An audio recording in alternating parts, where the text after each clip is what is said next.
Hello everyone, আপনি কি Google play store থেকে অ্যাপ ইনস্টল করেন? অ্যাপ ইনস্টল করার পরে অনেক কাজই আছে আপনারা করেন, করার পরে কিন্তু ওই অ্যাপগুলো আপনাদের ফোন থেকে কেটে দেন। কেটে দিলে কিন্তু আপনি মনে করেন ওই অ্যাপগুলো আপনার ফোন থেকে কেটে গেছে। আসলে আপনি যে অ্যাপগুলা গুগল প্লে স্টোর থেকে ইনস্টল করছেন ওই অ্যাপগুলা কিন্তু কাটে না। না কাটার কারণে কিন্তু আপনাদের ফোনটা হ্যাং হয়ে যায়, স্লো হয়ে যায় বা গরম হয়ে যায়। আপনারা যে অ্যাপগুলাই গুগল প্লে স্টোর থেকে ইনস্টল করছেন ওই অ্যাপগুলো আপনি মনে করছেন আনইনস্টল করছেন। আনইনস্টল করার পরে আপনি কিন্তু দেখছেন এটা আপনার ফোনে নাই, না আপনার ফোনে আছে। তো এই অ্যাপগুলো কোথায় আছে এবং থাকার পরে আপনি কিভাবে ডিলিট করবেন, এটা কি শিখতে চান?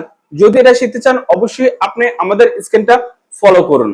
এখন যদি প্লে স্টোরে এই কাজটা করতে চান, প্লে স্টোরে যদি এই কাজটা করতে চান, প্রথমে প্লে স্টোরে ঢুকবেন। প্লে স্টোরে ঢোকার পর এখানে দেখেন প্রোফাইল, এই প্রোফাইলে ঢুকবেন। তারপর এখানে দেখেন ম্যানেজ অ্যাপস এন্ড ডিভাইস, আপনি এখানে আসবেন। এখানে আসার পর এখানে দেখেন ম্যানেজ, এই ম্যানেজে ঢুকবেন। তারপর এখানে দেখেন দিস ডিভাইস, আপনি এখানে আসবেন। এখানে আসার পর এখানে দেখেন নট ইনস্টল, এই যে এখানে দেখেন নট ইনস্টল, এই লাস্টে আসবেন। লাস্টে আসার পরে আপনার প্লে স্টোর থেকে আপনি যে যে অ্যাপগুলা ইনস্টল করছেন, ইনস্টল করার পরে যে যে অ্যাপগুলো এখান থেকে কেটে দিচ্ছেন আপনার প্লে স্টোর থেকে বা আপনার ফোন থেকে, যে যে অ্যাপগুলা কেটে দিচ্ছেন সবগুলা অ্যাপ কিন্তু এখানে শো করবে। আপনি কিন্তু আপনার ডিসপ্লে দেখবেন এই অ্যাপগুলা নাই, কিন্তু এই প্লে স্টোরে কিন্তু লুকিয়ে থাকবে। যদি প্লে স্টোরে লুকিয়ে থাকে তাহলে কিন্তু আপনার ফোনটা অটোমেটিক হ্যাং হবে, গরম হবে এবং স্লো হয়ে যাবে।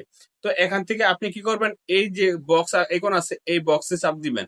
এই যে এখানে দেখেন আটা চাপ দিলাম। এইভাবে কিন্তু চাপ দেওয়ার পরে এই যে এখানে দেখেন ডিলিট, এই ডিলিটে চাপ দিবেন। এই যে এখানে দেখেন ডিলিট, এই ডিলিটে চাপ দিবেন। তারপর এখানে দেখেন রিমুভ, এই রিমুভে চাপ দিবেন। রিমুভে চাপ দেওয়ার পরে আপনি কিন্তু এইভাবে প্রত্যেকটা অ্যাপস কেটে দিবেন। প্রত্যেকটা অ্যাপ যদি এভাবে কেটে দেন তাহলে কিন্তু আপনার ফোনটা হ্যাং হবে না, গরম হবে না, স্লো হবে না। দেন দেখুন তো আমরা কিভাবে এই কাজটা করলাম। আপনি যদি এভাবে কাজটা করে দেন তারপর থেকে আপনি প্লে স্টোর থেকে যে অ্যাপ ইনস্টল করেন না কেন ওই অ্যাপগুলো কিন্তু আপনার ফোন থেকে অটোমেটিক ডিলিট হয়ে যাবে, আপনি যদি এই কাজটা করে থাকেন। তো বন্ধুরা আজকে ভিডিও এই পর্যন্তই, দেখা হবে নেক্সট ভিডিওতে।